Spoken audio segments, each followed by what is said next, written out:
our migration numbers are too high, and the system is not built to deal with such large numbers. Immigration is a good thing in Ireland. We benefit from immigration. Look at our health service, look at so many parts of our economy.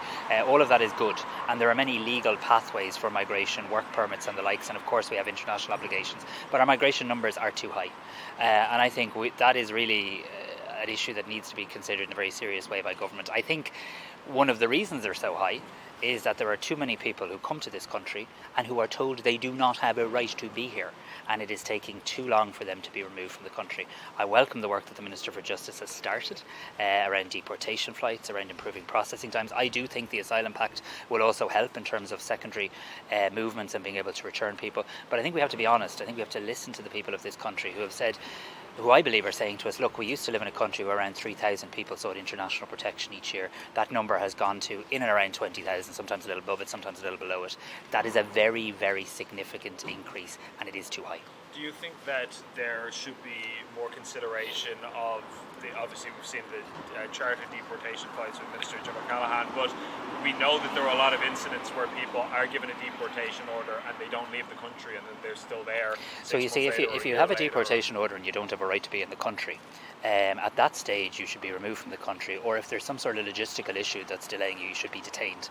Once you don't have a legal right and you've exhausted your avenues to exercise your right to be here, you can't just carry on as though that deportation order doesn't exist, and that's one of my frustrations, and I think one of the frustrations of people in this country. That's what should happen, but we know that that doesn't happen in many cases, and also we know that the state doesn't have exit checks, that there's no way of verifying after the fact, has this person left the country or has they not. That's why we do see cases where 6 months later, a year later or longer, there's somebody who's still wandering around the country after they were supposedly deported. So let's be honest with people, Ben. We're developing a new migration policy here. We're developing a migration system and somewhat doing it in real time.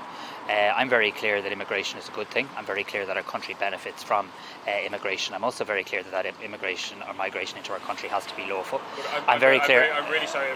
But I think this is the challenge, though, with migration. When you get asked a question, politicians like me don't get an opportunity to answer. What I'm trying to say, I'll answer your next question too, but just let me say the sentence. I'll answer your question, no problem at all.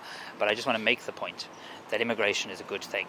We need to get to a system where people have a right, who have a right to be here, are told that quickly, and then can get on with their lives and contribute positively to our country and integration. But where they don't have a right to be here, I'm saying to you very honestly, and I'm saying to the people of Ireland, we're not where we need to be. And what I am saying to you is the system needs to change. And the system needs to change in terms of, if you've exhausted your rights to be here, you should be deported quickly. And if you can't be deported for some logistical reason, you should at that moment be detained. And we also have to be honest with the Irish people, because I think what people are seeing right across the country is that the numbers are simply too high. And I want to acknowledge that today.